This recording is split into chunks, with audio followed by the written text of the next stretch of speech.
Halo teman-teman. Eh, Mohon maaf ya kalau tadi harus kita potong, tapi di sini kita akan eh, sebentar aja, kita mungkin hanya waktunya cuma sekitar 10 menit kita lanjutkan di IG Live ini karena tadi ada pertanyaan dari Omega Kitchen dan saya harap ini bisa membantu dia ya, karena Pak Gembonges juga sudah ada program lain, kelas lain yang untuk. Oke, ini kita udah undang Pak Gembong kembali. Malam Pak Gembong. Ya, Ini malam. Ayo. mohon maaf ya tadi terputus dulu, Ya, soalnya ya, nggak takutnya apa-apa. kebetulan hilang gitu. Ya, injury time, injury time. Jadi mungkin kita boleh apa? Berapa menit Pak kira-kira nih kita ngobrol lagi? 10 menit, Berapa? 15 15? menit? Ya, 10 menit ya. Oke, Saya baik Pak. biar bisa prepare untuk yang kelas jam 9. Siap, siap. Terima kasih Ya, banyak Pak. Jadi dilanjut oke. Pak tadi, Ya, gimana untuk bersaing di GoFood padahal belum ada profitnya tuh tipis dia bilang. sudah tipis. Ya, baik. Satu, itu tadi. Jadi kita harus punya hitungan HPP. Hmm. Ya, harga pokok produksinya berapa. Dari harga pokok produksi kita mau jualan di mana toh? Range-nya. Apakah kita mau range di harga murni atau di harga realistis atau di harga ideal. Nah, harga murni itu adalah harga yang memang ditetapkan hanya sebatas untuk mengembalikan harga HPP. Itu.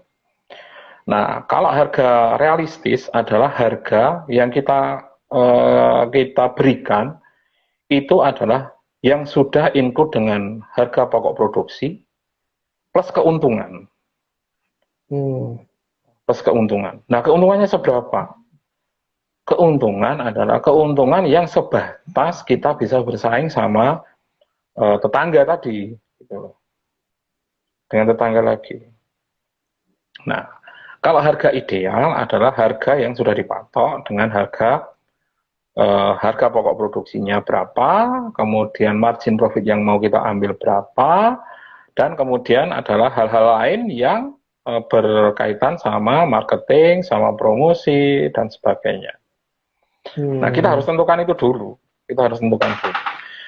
Nah, masalah kalau profitnya tipis, kemudian gimana kita mau bersaing sama GoFood, sama Ghost Kitchen. Nah, seberapa sih kita tahu harga pokok mereka sih? Ya kita survei lah, kadang-kadang kita survei. Kita beli lah di GoFood. Kita beli di Ghost Kitchen. Oh, satu porsi di Ghost Kitchen harganya 15.000. Porsinya sekian. Ini perkiraan HPP-nya misalnya 8.000. Dia jual di Ghost Kitchen misalnya 25.000. Kemudian ada potongan dan sebagainya dari GoFood atau dari Ghost Kitchen-nya sekian persen. Berarti nanti akan ada misalnya taruh jadi 17.000. Kalau HPP saya tadi 15.000, kemudian dia jual 25.000. Gitu ya. Nah, harga yang kita jual apakah harus lebih dari 17.000? Tidak. Minimal harganya sama 17.000. Misalnya kayak gitu. Itu harga Iya. murni. Gitu. Kalau harga realistis, ya sudah kita naikkan, kita tambah. Kita mau profit berapa? Oh, saya mau profitnya 20%, sudah tambah aja 3.000 jadi 20.000. Bisa bersaing tidak, Mas? Bisa saja, kenapa tidak? Selama rasanya enak, Hmm. value-nya tambah.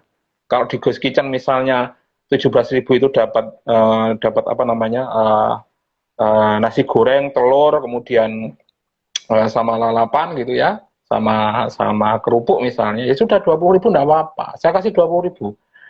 Tapi sudah di situ sudah tambah abon. Hmm. Misalnya, yang 3.000 kan jadi value, jadi pembeda. Iya, Jadi betul Pak. pembeda. Nah, misalnya kayak gitu. Itu sih sebenarnya bagi saya fine-fine saja, enggak apa-apa. Selama kita ada value-nya. Kalau kita misalnya takut dengan apa margin yang tipis, keuntungan yang tipis, gimana kita mau bersaing? Ya pakai value tadi. Ya Hmm. pakai value tadi. Harus punya Betul. pembeda. di masa digital kayak gini kalau kita nggak punya pembeda sama dengan yang lain ya kita sendiri kita kelibas, akan kelibas. Tuh, Betul, Pak. gitu. Nah, mungkin boleh ditambahin nggak Pak? Misalkan nih ya, contoh tadi, misalnya jualan nasi goreng gitu ya. Hmm. Apa namanya, sama-sama harganya awalnya kita HPP, oke, tadi dia bilang jualnya 18.000, kita harganya juga 18.000. Tapi karena ada tadi ya, harga idealis, marketingnya kan harus jalan Pak. Nah, kebetulan misalkan di menunya GoFood itu kita ada jual misalnya harusnya es jeruk gitu Pak. Es jeruknya kita masukin ke dalam paketnya itu gimana Pak? Jadi istilahnya bukan rugi barang ya, tapi itu marketingnya gitu Pak. Nanti akhirnya orang kalau mau beli es jeruk bisa juga sama kita gitu kan. Nggak apa-apa. Karena gini, taruh misalnya ada ini bicara aja lah, bicara masalah salah satu contohnya kenapa di salah satu produk kami gitu ya, di salah satu produk Gilda House itu terkenal paling mahal se-Indonesia. Terkenal paling mahal se-Indonesia gitu ya. Tetapi kenapa penjualan kami tidak apa namanya? Tidak turun gitu ya. Kita stuck terus di pandemi ini, tidak mengalami penurunan. Karena memang satu, kami memberikan garansi bahwa sampai tahun 2021 harga kami tidak naik dari tahun 2013. Wah, itu satu. Yang kedua, dengan harga tinggi itu orang kemudian membeli ada apa? Kenapa di Gilda House kenapa harganya tinggi? Apa sih yang membedakan Gilda House produknya Bians itu dengan yang lain yang ada di pasaran? Orang akan apa namanya? Akan bertanya gitu. Nah, dari pertanyaan itu kan orang akan kontak dengan kita. Nah, ketika kontak itulah kita yang harus kita bisa apa namanya? Bisa meyakinkan konsumen bahwa price-mu itu bisa didapat dengan apa namanya? Produk yang bagus, produk yang kualitas. Jadi kalau harus beli produk Bian yang 100.000 dapat botol 100 mili aja mahal gitu. Iya memang mahal, tetapi kalau yang untuk yang lain kalau yang untuk yang lain itu 100.000 di lain misalnya memang harganya 80.000, tapi hanya untuk 10 pasang. Kalau di Bian memang harganya 100.000, tapi bisa untuk 30 pasang. Misalnya kayak gitu. Yeah. Belum lagi kalau misalnya di Bian kita tawarkan juga, bahwa kita konsultasi gratis kok. Tuh. Kemudian apa namanya nggak melulu mahal. Ketika ada flash sale kamu bisa tebus harga Bian itu 50.000 kok.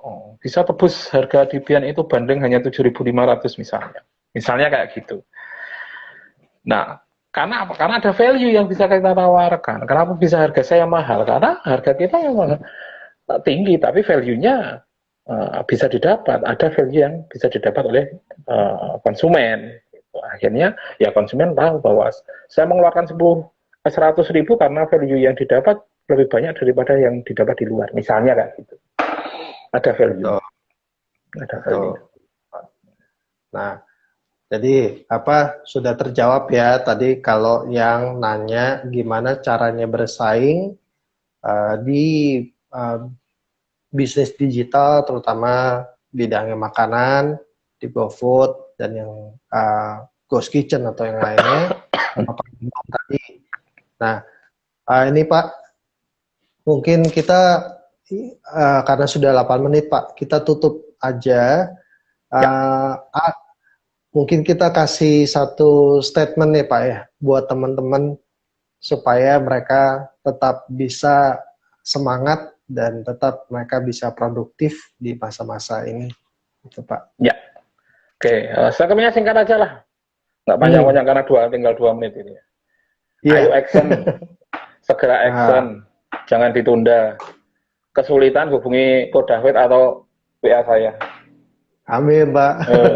Itu close statementnya kayak gitu aja. Ya, ya.